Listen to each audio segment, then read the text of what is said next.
Today we're going to talk about how parents can help their kids look aggressive and be successful at home plate. We're going to talk about the basic approach to hitting from the time they're on deck until the time they reach contact. Always aggressive is better. How do we achieve that? Well, the one thing that I hear time and time again around youth baseball parks is parents and coaches yelling to the hitter, "Get closer to home plate." One of the things that we have to keep in mind is when we watch television, when our children watch television, we're watching grown men that play for a profession, that earn a living hitting baseballs. That's not the case for our kids. When we tell a child to get closer to home plate, generally it makes them a little more nervous, a little more fearful. I know that we're trying to do the kids a favor by putting them a little closer, thinking that it gives them a better chance to hit the ball, when in fact it's doing the opposite.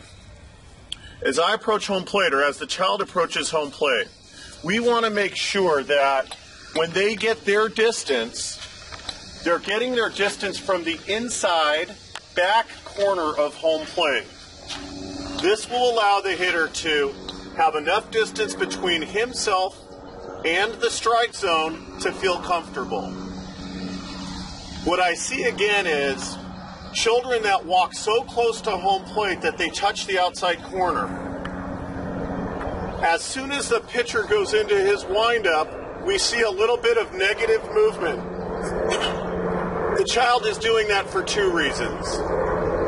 One reason is to clear out enough space to get his bat to the baseball by going negative with his front foot. We're trying to teach a positive approach to hitting. By touching the back inside corner of home plate allows that child to feel more comfortable.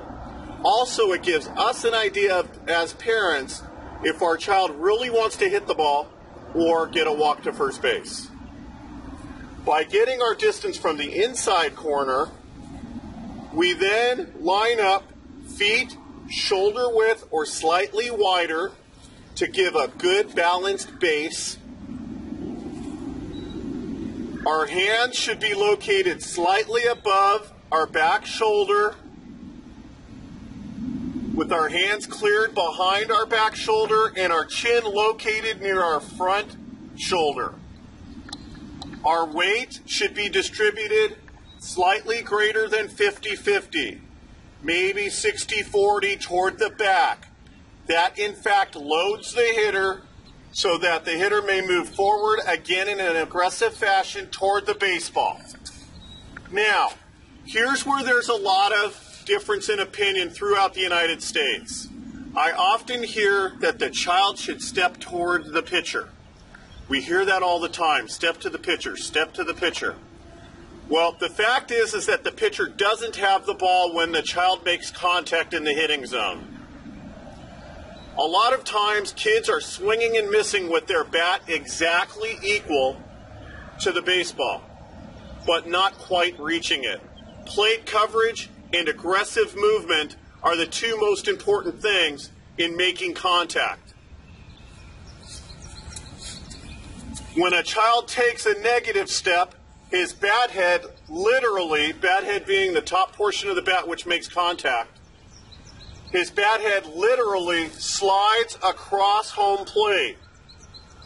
That's due to that front foot leaving the hitting zone.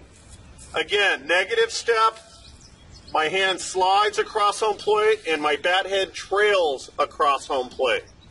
What we'd like to see is, as we said before, is plate coverage. How do we get plate coverage? And a lot of parents don't understand that by getting off of home plate, when we get our distance, actually gives us an opportunity to cover home plate when the pitch actually arrives. So again, we want to get our distance from the inside corner, feet shoulder width, hands above the highest strike, slightly above our back shoulder, chin located near our front shoulder. As the pitch is released, we'd love to see our child attack where the point of contact is going to occur. So, if the ball is going to be struck right here, We'd like to see our children go directly toward the ball with their front foot, thus getting the impact of the back part of the body through the baseball, as well as the bat having plate coverage. I'll illustrate right here. Distance inside corner, feet shoulder width, hands slightly above the highest strike or above the back shoulder, chin located near the front shoulder. The pitch is released, body movement toward the ball, which increases plate coverage and leverage. And now even the smallest kids can get to that outside pitch. What we've done here is we've created an advantage for our child. The comfort level of being a little further away from home plate gives the child an opportunity to develop a little more an aggressive approach toward the pitch. Once we start to scoot them on top of home plate, the fear factor sets in, they're unable to hit inside pitches. It's a little bit of a more intimidating situation for a young player.